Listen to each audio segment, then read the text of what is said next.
Global Laurel Excellent Awards 2006 සමගින් මේ විදිහට කතා බහ කරද්දී මේ අද මේ පරිශ්‍රය හරිම උණුසුම්.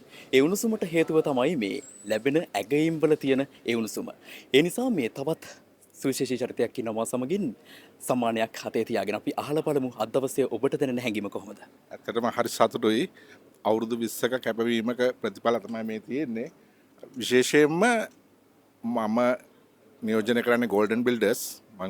එතකොට ඒ කන්ස්ට්‍රක්ෂන් ඉන්ඩස්ට්‍රි එකේ ගොඩක් කම්පැනි තිබුණට මේ වගේ සම්මානයකට දුමුකම් කියන්න සෑහෙන අමාරු ඇති. මොකද මේ විශේෂයෙන්ම මට හම්බෙලා තියෙන්නේ the best structural builder of the year.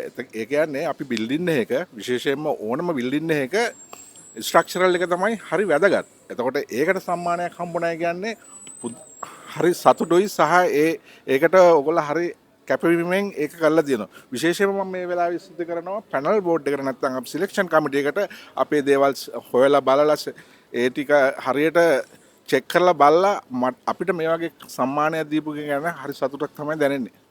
ඒ සතුට කොච්චරක්ද කියලා කතා කර වචන වලින්ම පැහැදිලි වෙනවා. ඉතින් තවත් බොහොමයක් දෙක කතා කරන්න තියෙනවා රැඳෙන්න ITV සමගින්.